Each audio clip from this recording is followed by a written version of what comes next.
ভারী মালবাহী গাড়ির ধাক্কায় গুরুতর জখম হলো হস্তি শাবক। রক্তাক্ত অবস্থায় দীর্ঘক্ষণ সেটি রাস্তার উপরেই পড়ে থাকলো।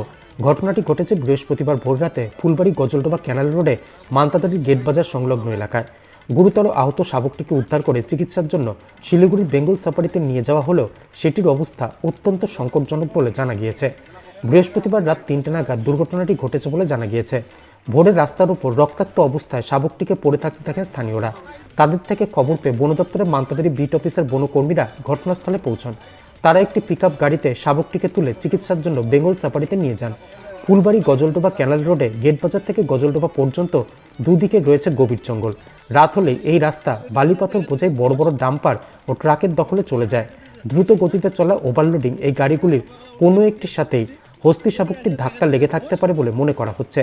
সেটির মুখে গলায় মারাত্মক চোট রয়েছে। কিছু জায়গায় চামড়া ফেটে মাংস বেরিয়ে এসেছে। ভারী কোনো গাড়ির সাথে ধাক্কা লাগার ফলেই এমন হতে পারে বলে মনে করা হচ্ছে। দুর্ঘটনার পর কুকুর, বেড়াল, গরু, ছাগলকে যেমন রাস্তায় প্রায় পড়ে থাকতে দেখা যায়, বিশালদেহী একটি হস্তি শাবককে রক্তাক্ত ও যন্ত্রণাকাতর অবস্থায় সেভাবে রাস্তায় পড়ে থাকতে দেখে স্থানীয় অনেকেই ক্ষোভ চেপে রাখতে পারেননি। ঘটনায় উদ্বেগ প্রকাশ করেছেন পরিবেশ প্রেমীরাও। পার হয়ে যেতে বাচ্চা আমার গাড়ি দিয়ে দৌড়িয়ে আমার মাউন্ট হওয়া পারে তো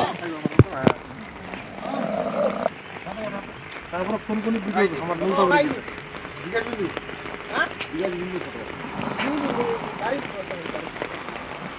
আমার ব্যবস্থা তো কোন জেলা